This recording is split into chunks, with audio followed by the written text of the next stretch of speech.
morning. Good morning. I hope that everybody's having a good day. I know that I'm having a good day. I'm here in beautiful Medellin. I'm in here, Medellin, Colombia, which is a beautiful place. You really have to visit when you get a chance. Um, do this for me. While I get this live stream ready, go ahead and hit the like, share, and subscribe button and stuff like that. Give the video a thumbs up. Let the world know that Black intelligence is alive and well, and that we are doing the damn thing, and we're doing it big. I want to send out a quick text message. If you ever want to connect with me via text message, where I can alert you when I go live, stuff like that, you can just text the word voice to 31996. Text the word voice to 31996. So give me 1 second here. Okay.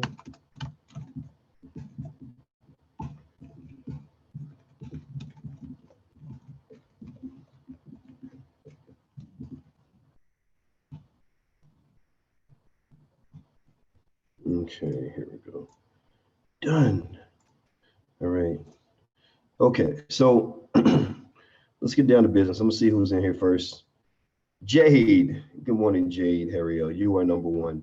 Jessica Brazil, you are number two.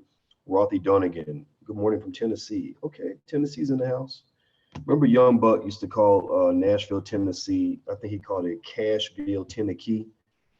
And it's so funny. It's just such a reminder of how we just, as a community, are all inundated with the drug culture and the crazy culture of all the ratchetry that's all around us. Because this is the stuff white people promote. This is the stuff white people put on their media outlets. And because every Black person wants to be considered successful, we end up chasing versions of success that really aren't the same as success. We end up thinking that because white people put us on TV, that's success. You know, we end up thinking that because white people give us a bunch of money, that's success. Well, you are successful at something, but what you're successful at ain't what you think you're successful at. What you're successful at is achieving the goal, right? The goal is to please white people. When you please and impress white people, then white people will pay you money. It's almost like if you come work for me and I pay you, does that make you a successful person automatically? Kind of, sort of, but not really, right? You were successful at achieving the goal. The goal was to impress Boyce enough that I'm going to pay you, right? Serving whatever need I had that allowed me to compensate you for whatever it is you did for me, right? So I think that for Black people, one of the most important things we got to do as I jump into this topic is we really got to think about what success really looks like and how to identify successful Black people when we see them. You know, for example, Marcus Garvey was one of the most successful Black men in the history of the world. But Marcus Garvey was also arrested. Marcus Garvey was deported. Marcus Garvey was maligned. Marcus Garvey is not in any white man's history book anywhere. Marcus Garvey does not get the respect of white people anywhere. Marcus Garvey, though, was very successful, one of the most successful Black men in history. Why? Well, because Marcus Garvey stood up to white supremacy. Marcus Garvey, you know, threw a mighty blow at the white man that he ain't never seen Black people pull out. And if you think that, you know, that the white man would ever look at a Marcus Garvey and reward him for his behavior, then you're out of your mind. So Marcus Garvey, you know, Cardi B might win a Grammy, right? Marcus Garvey would never get a Grammy. Cardi B, you never know. She might become an actress. She might win an Oscar. Marcus Garvey would never give him an Oscar, right? Remember when Spike Lee made Malcolm X, one of the greatest movies of all time? What do white people do? Do white people say, oh my God, this is such a brilliant movie. It's so amazing. It's one of the best movies of all time. No, they said, shit, we don't want Black people getting all militant and mad. So we're going to act like this movie doesn't exist. We ain't going to say shit about this movie. So the number one point is that when you're talking about what it means to be successful as a Black person, stop making the mistake of thinking that integration into white supremacist systems is a sign of success. Sometimes it is the ultimate sign of failure, moral failure, intellectual failure, community failure, right? So just keep that in mind. Keep that in mind.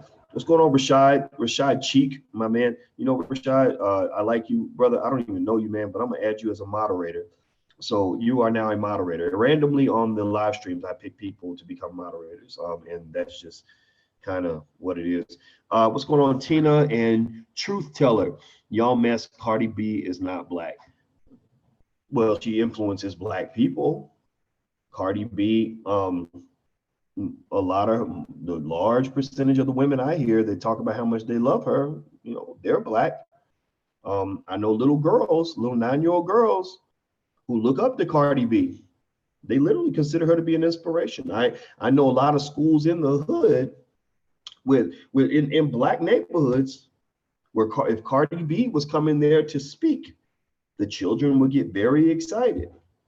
So Cardi may not be black, but her influence is extremely black. Cardi may not be black, but all that hip hop she's spitting comes right out of black culture, because we invented hip hop, no mistake about it. South Bronx, baby. Black Americans created that shit. Everybody might be imitating, everybody might be player hating, but we were the ones who were originating. So Cardi B may not be black, but every successful rapper, the majority of them, has either have been heavily influenced by Black American culture, or they're heavily influencing Black American culture. Look at that rapper Machine Gun Kelly, who did that brilliant diss song on Eminem, Rap Devil. That's what it was called. I talked to Willie D, my homeboy from the Ghetto Boys, about it on drboystv.com. So if you want to see the video, go to drboystv.com. Willie D did a deep analysis on all of that. We went all the way back to the history of diss songs, going back to, we didn't go all the way back to the beginning with KRS-One, stuff like that, but we went back to No Vaseline with Ice Cube, put in the context of Hit 'Em Up with Tupac, DJ Quick, in MC8, like all the diss songs, the Ether with Nas, like we put it in the context of all the great diss songs of all time. Anyway, to learn more about Machine Gun Kelly, I went and I watched some of his videos. I checked him out. I said, okay, this guy's from Cleveland. He's repping Cleveland. And then I saw a video where he had everybody from his neighborhood, like, in the video with him, right? And that's what they call social proof. That's when rappers go to the hood and get surrounded by people in the hood who are sitting on cars or sitting in the background cheering. That's social proof, where basically you're borrowing from street credibility that comes from black people, comes from black neighborhoods. If he had done that in the suburbs and got a bunch of soccer moms and private school white kids to be in the video with him, it wouldn't have had the same effect. Being around black people who are in the struggle and using those people to rep your brand is a way that you say, look, I'm from the streets, I'm real, I am hip hop. Now, I'm not accusing Machine Gun Kelly of manipulating or using anybody. I'm not saying that at all. These might really have been his friends. This might really be his hood. But I'm gonna tell you what, every single person I saw that was behind him, that was standing with him, jumping with him, was black American. He didn't go to Jamaica and get black people to be in his video with him, even though some rappers do that. But in fact, some people say Jamaicans are blacker than us because we got all that European blood from all that rape that occurred on the plantation, right? But he didn't go to Jamaica. He didn't go to Trinidad and Tobago. He went to the Black American hood. So Cardi B might not be Black American. Nicki Minaj might not be Black American, but just be clear, without Black American support and validation, they would not be what they are right now. They would not be where they are right now. So the influence goes both ways. There's a saying that art imitates life, life imitates art. What does that mean? That means that the artists are paying attention to what's happening in the world, and they're being influenced by that. Well, the world is being influenced by what they say. So when Cardi B is rapping, and she's a sweet person. She seems like, and what happens, the reason people love her is because she's very endearing. Like, you can't help but to root for her because she's kind of the underdog, used to be on the stripper pole, but came up and did her thing. And now she's rapping and fulfilling her dreams. And you got to be happy for her. But the problem, though, is that there's a lack of maturity there in terms of her understanding of the power that she has and how to use it effectively. You see, I've seen 8-year-old children, 8-year-old girls reciting Cardi B lyrics. They know Cardi B lyrics better than they know math. They know Cardi B lyrics better than they know how to read. They know Cardi B lyrics better than they know how to write a fucking sentence. And if you don't think that that is a tragedy for the Black community, then I feel sorry for you. If you don't understand how this links directly to our oppression, then I don't know what to say. You know, if you think that our children spending more time learning hip hop lyrics than learning their ABCs is not a problem, if you don't think that that contributes to white supremacist oppression, then you probably shouldn't be here. You probably wouldn't understand anything that I have to say. You know, and so to that extent, I'm not even mad at you. I'm just hoping that one day you are blessed to have enough enlightenment to understand how all this links together, how Black oppression and what your children are paying attention to are directly connected to one another. You're training your children to be slaves. You're training your children to be slaves. We're literally handing our children over to white supremacy, right? So we can't complain about it so much if we're contributing to it. So when I hear a little 8-year-old girl rapping Cardi B lyrics, and I analyze hip hop lyrics all the time, y'all think that, I don't know if y'all think because I'm a professor that I'm not in the world, that I don't understand what's going on. I knew about this shit before many of y'all were even thinking about any of this. I've been listening to hip hop since I was a kid, and I listen to all of it, from Tekashi 6ix9ine all the way down to old school stuff. I analyze lyrics to say, huh, as a person that has a doctorate in financial psychology, I'm really intrigued by how what you hear and what you say about yourself affects how you think about yourself. So I look at the video and I'll say, you know, when somebody's really popular, like some rapper I've never heard of has 100 million views, I don't go into it thinking, oh God, this must be coonery. What the hell? This is just stupid. I go into it and I say, okay, let me see why everybody loves him. There's got to be a good, I'm sure I'm going to love him too. There's probably something really interesting about this person for them to have 100 million views. So I watched Tekashi 6ix9ine. Now, if you ever seen Tekashi 6ix9ine, he's this crazy looking dude, got rainbow colored teeth, look like he got Skittles in his teeth, multicolored hair, tattoos all over his face, you know, all of that, right? I don't understand the face tattoo thing. That chalk it up to me being 47. I ain't fucking up my face because that's gonna make it hard for me to do other things once white people stop hiring me to make records, right? So, but I don't get it, but it is what it is, right? So I'm watching the video and I'm like, I need to, before I critique this man, I need to learn to like his music first. I must find out why everyone loves it, and I need to relate to that from the core of my soul. So I watched the video and it was crazy. There's like gang banging stuff everywhere, guns, Crips, Bloods, red flags, blue flags, you know, I'll fuck a hoe, I'll kill a nigga, but all of that, right? That's your culture. That's what you have been taught to believe is your culture, right? It's chaotic, it's destructive. There's nothing healthy there. Nothing lives in such poison. Nothing lives, nothing prospers and grows and gets to be healthy and happy. Nothing, right? But that's what white people have convinced you is your culture. You will watch some of that crazy shit. Some of y'all, not all of y'all, a lot of most of y'all who are here don't think that way. But some people will literally watch that and they'll say, well, that's Black culture. Okay. Well, you know, that's almost like, if you think about it, culture is a little bit like the soil that you use to grow a plant or a flower, right? The soil, right? If it's healthy soil, then it grows healthy flowers. But if the soil is poison, if the soil has toxins in it, if the soil has radiation in it, and all kinds of other terrible, you know, things that kill you, then what kinds of plants are going to grow out of that soil?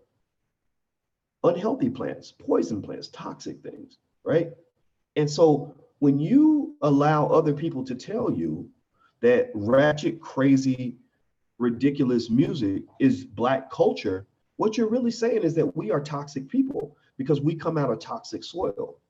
We come out of a soil that, and again, white supremacy is connected. The white man ain't off the hook on none of this shit. Y'all know the white man's always in the background, but I'm not really talking to him because he ain't here. He ain't listening. I'm talking to you, right? But you know, because we know at the end of the day, it all connects to white supremacy. But I think that we got to really kind of think carefully about what it means to call something Black culture. It even goes down not just to the music, even to the slave food. Like we think Black culture is eating a bunch of greasy ass, sugary ass food that's gonna kill you by the age of 40. Like that's what we think. So we got all these obese ass people a lot of us, and I was one of them. I'm not even dissing nobody else. If I'm dissing you, I'm dissing myself. I grew up on, on the collard greens with the macaroni and cheese and the whatever it is, all the other soul food. And I had to be enlightened by films like Byron Hurt's documentary, Soul Food Junkies, stuff like that. I had to be sort of educated on how this food is killing us, and I was like, well, shit, I don't want to die. I need to change my habits. So I started hanging out with other cultures for a little while to see what limitations have been placed on me by this so-called Black culture that was really created by white media, right? And white supremacy created this culture. So we don't know who we are. That's part of the reason that we struggle is we don't know who we are. So when I'm hearing an 8-year-old girl reciting Cardi B lyrics and knowing Cardi B lyrics better than she knows how to read, that really bothers me. And it should bother you too. If it does not bother you, I don't know what to say. I listen to Cardi's lyrics. Again, she's brilliant. She's brilliant. She's a very smart lady. Her lyrics are very creative. I was like, huh. So she said her pussy is as wet as a rainforest, right? And she talks about what she can do with you in the bedroom. Every other lyric is something either materialistic or violent or like when I say materialistic, I'm talking about like ratchet ass materialistic. Like I'll suck your dick if you buy me a Rolex, like stuff like that, right? Or something's very sexual, like again, my pussy's as wet as a rainforest. And so I'm sitting here like imagining like, okay, so we're upset that people sexualize Black girls at an early age. Like we get pissed off, and I don't blame them. We should be. We get pissed off about the R. Kellys of the world and all these, these guys sleeping with 12-year-old girls and everything else. So we don't like our Black girls to be sexualized, but yet we don't think it's disturbing that an 8-year-old girl is running around rapping, reciting lyrics where she's saying my pussy's as wet as a rainforest. I don't know how that's supposed to work. Black stuff confuses me. I swear to God. I'm trying to get insights into how having an 8-year-old reciting my pussy's as wet as a rainforest isn't a blatant effort to sexualize your child at a very early age. And children are smart. Children, go to school and they'll go to your little girl might be safe and protected, but she goes to school with some other little girl who's not safe and protected. This little girl's getting molested every night. This little girl knows sexual tricks that grown women don't even know. This little girl is going through a hell that you can't even imagine. And she's sitting right next to your daughter.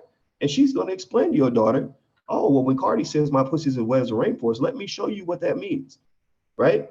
So what I'm really trying to say at the end of the day is we got to really think about how media affects our perception of what we think is Black culture, right? We also must think deeply about the fact that our community is so unevolved in certain areas that we are a group of people where our greatest, most respected heroes are some of the most ignorant, destructive Black celebrities you can ever imagine. Now, this ain't a specific comment about Cardi B. This goes across the board. A lot of men fit this category too. Like think about this. Why is it that hip hop went from being something that was thoughtful and very analytical, right? You had to really be a genius to really be a real rapper. Like most real rappers I know who are really lyrically capable are geniuses. D1, I know D1, he's a genius. Immortal Technique is a genius. Even Eminem, who he really credits Black culture for what he is. I mean, I think he shows a lot of respect. He's a genius. Jay-Z is a genius. Great artist Kendrick Lamar is a genius, right? But it went from this genius thing to this strand, this spinoff of situations where you literally get punished for being too articulate. You get punished for being too intelligent.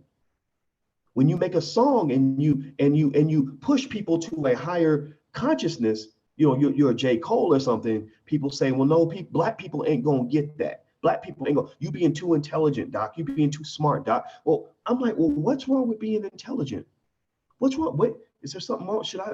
Would you feel better if I was stupid? Would you feel better if I couldn't read? Would that make you feel, if I talked like this and I fucked up every sentence like that, motherfucker, I was talking about shouting, like, you need the motherfucker, need to get back in. Like, would that make you feel better? Does that make you feel like I am fitting into Black culture on a better level? Like, do you think that I'm being Black when I'm being ignorant? Do you think that I'm being Black when I'm being self-destructive? Would it make you feel better if I showed up on every live stream with a 40 ounce in one hand and a cup of lean in the other? Like, would that make you feel like I was acting black? Would that make you feel more comfortable? Right? So a lot of times we rightfully might criticize white people for having perceptions of us that we are less than, that we are savages, that we are primitive, that we're not as evolved. But we must also accept the idea that sometimes it ain't the white man who's doing it to you. That white guy over there ain't thinking nothing about you. All he's doing is observing what you bring to the motherfucking table. All he's doing is some white people don't prejudge you by saying, oh, I hate niggers. I think all niggers are dumb. No, they just meet you and you coming in and acting an ass and just acting like you ain't got no fucking home training and that you never pick up a book in your life, then he's logical. He's going to be like, oh, that must be what those people like. So in order to make those people comfortable, maybe that's what I should just encourage them to do. Let me give you an example. Let me give you a real life example. There was a radio promoter guy. I think he was a Radio One, and one of the people went to him and suggested in their nationwide program. They said, we need stuff that's going to be more intelligent. We need to bring people, scholars in and lawyers and people that are going to really help people understand what's happening in politics and business and everything else. And you know what he said? He said, black people don't want all of that. All black people want is a party. All black people want is to have fun. Black people don't want anything intelligent that will bore them, that will not be interesting to them. I went on WGCI, which is a radio station here in Chicago. And when I say here in Chicago, I'm not really in Chicago now. I'm actually in Columbia, but I live in Chicago. And I remember I went on there and they were real cool to me, very nice to me. It was really nice. WGCI is kind of like the main hip hop station in the city. And I was happy to be there, everything else. So I'm sitting there and I was talking about the way music affects the brain. And I used the term prefrontal cortex, and I was about to explain what it is. And there was one brother who was like a comedian. Black people love comedy. We love to laugh. We love stuff that dumbs us down and makes us just laugh, like a black man wearing a wig and a dress or something like that. We love that stuff. We think that's black culture too, right? And I remember I said something like, I said, yeah, well, there's a region of your brain called the prefrontal cortex. And in the prefrontal cortex, there's studies that show that the more TV you watch, the more your prefrontal cortex starts to numb down and, and it takes away your critical thinking skill. You do your critical thinking up here. The prefrontal cortex is the part of your brain that separates you from a dog, right? Dogs don't have this. Dogs can't do calculus. Dogs don't plan for the future. Dogs don't go to church. Dogs cannot write an opera, right? The thing that separates you from the dog is this prefrontal cortex, critical thinking skill. I can watch something, analyze it, figure it out, make a plan, do a strategy, etc. Dogs can't do that, right? And I was explaining that, and I remember he said, whoa, Doc, speaking English. Don't nobody understand all of that? And I was like, oh, well, the prefrontal cortex, that's that shit in the front of your brain that'll fuck up if you watch too much TV. Like I literally had to dumb myself down in order to relate in that particular environment. And that bothers me that this is the kind of thing that's encouraged. That what you're really inherently saying is you're saying that black people are not as smart as white people. Because if I go on a white show, if I go on NPR or some shit, and I've been on NPR, I've been on all the media outlets, I can talk however I want to talk and be as articulate as I want to be. And people will say, well, I didn't understand what that is. Tell us what you mean by the prefrontal cortex. There is no like, oh, Doc, you need to shut that shit down, homie. That don't even sound right, motherfucker. Like none of that, And so ultimately, and if you want to actually, some of y'all are asking about the prefrontal cortex more. Basically, to finish that particular point, part of the reason that your kids can't think and their brains are turned to mush is because all they're doing is sitting around watching a screen, either YouTube or just watching TV or just consuming entertainment, which does not give them the space to literally come up with their own thoughts. So they're consuming ideas, they're becoming brainwashed, and that part of your brain is numbing down to the point where it doesn't work very well anymore. So that's why a lot of black people can't do critical thinking. That's why you'll be like, well, why would she, if she's complaining about her baby daddies, why does she keep getting pregnant by these guys? Because she never learned critical thinking skills. She's not processing the cause and effect of her decisions. She's unfortunately that, because that when that region of your brain breaks down, you become more and more like an animal, more and more like an animal. What do animals do? Well, animals just kind of live in the moment. Animals just kind of do whatever feels good. So that means if a dog sees a pretty female dog that's in heat, he's not thinking, man, I don't know if I want to get with her because she might want a relationship. He's not thinking, I don't want to have no more babies because I don't want to pay no more child support. He ain't thinking none of that. He ain't thinking, well, the average cost of raising a pup is very, very high. So I want to be cautious about how many children I reproduce. No, he's like, that look good. I'm going to go hit that. And how many guys have you ever seen who live just like that? Where literally the girl look good, they gonna hit that. They ain't thinking about no child support. 5 years later, he's sitting in court crying because he can't afford to take care of all these kids he made. But when he was making the kids, you can't tell him shit because it looked good. He gonna hit that. He ain't thinking this chick might have AIDS. Like you a married man, you fucking a stripper with no condom, dude. She might literally ruin everything that you've ever worked for your whole entire life. But yet you want to bust a nut, so you make that move because you're thinking like an animal. You've been trained to think like a dog. Your prefrontal cortex, your critical thinking skill, your ability to strategize and make a plan for your life has been dumbed down. And therefore, you make decisions that do not benefit you in the long term, that actually harm you and harm everybody you love. Same things across the board. Ladies, too. Y'all know what I'm talking about. So what I'm sitting here trying to tell you is that a lot of the media that Black people are fed is designed to make you stupid. Because, surprise, it's very easy to oppress stupid ass people. It's very easy to oppress people who engage in what is called anti-intellectualism. Anti-intellectualism is where you have little boys in class who make fun of the little Black boy who actually wants to read instead of throwing a football or dribbling a basketball. Anti-intellectualism is where when a professor goes on the radio and says, Black people, be careful. They setting traps for y'all. And everybody says, oh, well, that's you being too intellectual. People don't want all that. But turn on the Cardi B, right? Anti-intellectualism is where we don't have enough broad spaces that encourage our children to spend as much time on reading, writing, and math as they spend on basketball, football, singing, and dancing, right? So ultimately, if you want to confront oppression, you must confront anti-intellectualism. Anti-intellectualism is the reason that there are brilliant artists out here who are doing uplifting music for the community, healthy, wonderful music for the community, but they can't get no airtime because everybody want to hear Cardi B talk about how her pussy's wetter than a rainforest. Everybody thinks that's fun. Do you think that Cardi is the only talented rapper out here? Do you think it's a coincidence that the Cardi B's and the Nicki Minaj's and the Migos, people like that, are the ones who rise to the top? Have y'all ever heard the Migos rap? The Migos are like literally three of the most retarded motherfuckers that you've ever seen in your life. Like when they rap, they literally sound like third graders who ride the little bus to school. And that's what everybody loves.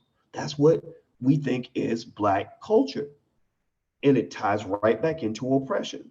Because if your children are imitating Cardi B, if they're imitating the Migos, if they're imitating Tiffany Haddish, if they're imitating coon-ass comedians that they see on TV, then they're never going to actually try to compete with white people. The best way to win a competition is to keep your competitor out of the competition. So what they do is they eliminate Black people from the competition before the competition begins. They beat your spirit down in the public school by letting you know, look, don't even try to get up here with white folks. Don't even try to do what we do. Don't even try to go to top universities and make top grades. That's the job of the Asians and the white people. The white people and the Asians, they'll be the smart ones. You just, make us laugh. Tell us some jokes. Go make some ratchet ass music for us so we can party and listen to it while we're at college. Because at the end of the day, they don't respect you. I mean, do you really think that these white folks who love the Migos and love it, oh, that's just gangster, dog, you think that they really have respect for Black people? No. If these guys were not famous rappers, they would literally see them on the street and call the police and literally be happy that the cops shot them and assume that they got shot because they must have done something wrong. So, it's the same thing with athletics, same thing with sports. There are athletes that they Oh, I love LeBron. I love so-and-so. Yeah, you love LeBron because you love the Cleveland Cavaliers and he can dunk a basketball. But if LeBron was just some regular dude out there on the corner, who's slanging in order to feed his family or is a threat to you, you would want him to be shot. You would want him dead. You would want him locked away because you have a fear of him. You admire him the same way you admire an elephant at the zoo or at the circus. You think it's great that this trainer was able to get this big, powerful elephant to like stand on one leg and run in a circle and dance when the music plays. But if that elephant ever got loose and you had to confront that son of a bitch like head on, you'd be like, shoot his ass, shoot him, shoot him, shoot him. That's how they see the black man. They don't have respect for you. And and that's never going to change. And I'm not even looking for them to have respect for you. I don't even care if they ever respect you. White supremacy is deep. It's 500, 600 years old. They're not going to change. What I'm looking for you to do is to have respect for yourself. What I'm looking for you to do is to kind of say, there's ways that you behave that are productive, dignified, uplifting, intelligent, and capable. There's ways you want to carry yourself that's going to help you succeed in your life. So when I see this Cardi B Nicki Minaj fight that happened the other day, everybody was talking about it. So I don't mind talking about it. I was sort of like, this is interesting. Two black women in evening gowns, probably wearing dresses that probably cost $2,000-$3,000, are taking off their shoes and throwing their shoes at each other and cussing out each other and, bitch, I'ma kill you, I'ma fuck you up, ho, I'ma stab you, whatever. And it was just like, and this is so fascinating. So all these little girls, millions of little black girls are watching this, and they're learning from this behavior because these are the leaders, these are the role models, these are the successful Negroes. Like, you think Cardi B successful because some white person gave her a lot of money. So, okay, fine. She's successful, right? You don't think that's going to have an impact on the psyche of these children? You got these angry little girls all throughout Black America and beyond, many of whom are pissed off because their daddy's not in the house, who've never learned, to really respect anybody's authority for the most part, maybe their mother, but that's pretty much it.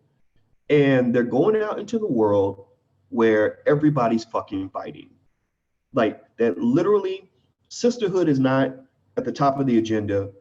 It is, bitch, I'm gonna fuck you up because you looked at my boyfriend. It is, bitch, I hate your ass just because I'm mad, just because I came to school today and I'm pissed off because I think my father doesn't love me, or my mother's boyfriend is molesting me every night. So I'm gonna kill that bitch over there because I can't do anything about my situation at home, right? Bullying rampant amongst young black girls, rampant amongst young black girls. Do you know how many young black women I've spoken with who have come to me? I'm talking about sweet little children, sweetest little girls you ever met. There was one little girl, I'll give you an example. There's one little girl I knew. I knew her well. I used to be her track coach a long time ago. Sweetest child ever. And after practice, sometimes I take her to McDonald's and other kids and stuff like that. And I would give the kids a ride home sometimes because a lot of the kids, their parents didn't, had to work and couldn't pick them up and all that.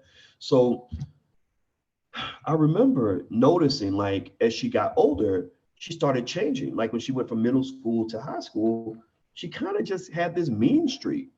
And it was like almost like an out of control mean streak where she would get so angry at other people because somebody said something about her or whatever, and would be like, I'm gonna kick that bitch's ass and blah, blah, blah, blah. And I was like, I said to her, I said, this ain't like you. I said, why are you like that? Like, why are you fighting all the time? And she said, I don't want to. She actually started crying. She broke down, started crying. She said, I don't want to fight. She said, but all these girls want to fight me all the time. And then she starts reciting like this street code, like, because one time she was about to beat some girl up, and I was like, do you know, like, you're older now, like, you go to jail, like, for beating somebody. And she was like, no, in the streets, if somebody talk down on you, you fuck them up in the streets. And I'm like, is that kind of where we got into as black people? That we got these motherfucking street codes. That if you talk about my baby, like Cardi accused Nicki of talking about her baby, that in order for me to defend my child, I got to go physically fuck you up. That I can't just ignore you. I can't just say, well, you know what, sticks and stones will break my bones, you know, all that shit. I can't just say, you know what, you stupid, man, whatever. I'm gonna go take care of my family. I can't do that. No, I got to go fuck your ass up because you talk down on my baby. Do you know how many people, a lot of black women, men ain't off the hook. Do you know how many black women there are that are in prison, like right now, like literally incarcerated, um, because some bitch was talking down on her and she met her at the bus stop and punched her upside the head? Do you know how many black women like will go 20 years without seeing their child because they let the street code tell them that if some bitch talk down on you, you go fuck her up? Do you know how many people are horribly affected by it? Do you know how many families are broken up over this? Do you know how many people are dead? Do you know how many people are in the morgue right now? Black people are in the morgue because somebody got shot, because somebody was said something about somebody and they felt like they needed to shoot them to make their point. Does that disturb you? Does this bother you at all? Does this affect you in any kind of way? Or am I just a crazy nigga on the internet talking shit? You know, because here's the thing. With this Cardi B Nicki Minaj fight, which needs to be talked about because they influence so many people. Again, I told you, if Cardi and Nicki showed up at any elementary school in anywhere, the kids would go crazy. They all listen to them. They all love them. They all pay attention to them. This fight began mainly because, if I'm not mistaken, Nicki had said something about Cardi. And so Cardi felt like that was the reason to like physically fight her. And you go to jail for that. You go to jail for that. And when I see stuff like that, it bothers me because it makes me think about that little girl I told you about who was crying because she said, I don't want to fight all the time. But if I go to school, somebody always wants to fight me. It'll be some girl that's mad at me because her boyfriend likes me. I can't control if he likes me. Y'all know what I'm talking about. Tell me if you understand where I'm coming from. That's the craziest thing. I'm like, so they want to beat you up because their boyfriend likes you? And then at that point, what do? You got to defend yourself, right? So she went from being a sweet person to being a fighter. And the reason she made that transformation was because she is in the middle of a toxic culture. Toxic culture breeds toxic people. So a lot of us are really screwed up because we think that this shit is normal. There's nothing normal about that fight between Cardi and Nicki. And truth be told, they should apologize. They need to get up, both of them, excuse me. If they were mature, which they'll never do this because they don't care. But if they were mature, they would do a joint press conference where both of them would apologize to all their fans and every little black girl who looks up to them for embarrassing the entire black community and also negatively influencing children. Because I guarantee you that there's a million little girls out here that's going to imitate this. A million little girls who are thinking, oh, well, that bitch was talking about me, so I need a Cardi B on her ass. I need a Cardi B up on her ass. And I'm gonna fuck her up at school. Next thing you know, this little girl's in handcuffs because you know the school to prison pipeline. Y'all know the school to prison pipeline. It ain't just boys. It's little girls too. This little girl gonna be in handcuffs, locked up in a detention center, maybe getting raped by a guard one day. And Cardi B ain't coming to bail her out.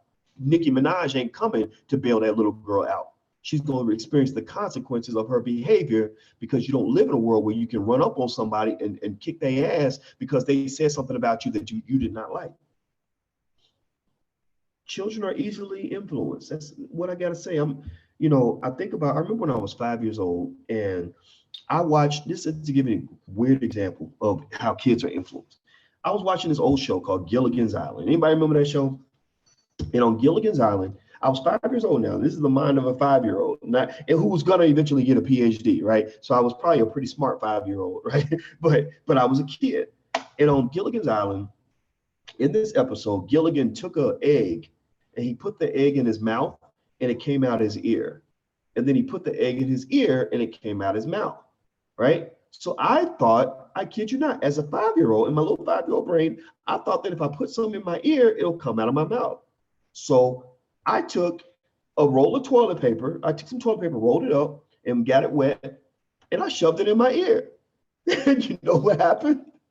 It got stuck in my ear and I could not get it out. And so I ran to my mother's room and I was crying and because I couldn't get this toilet paper out of my ear.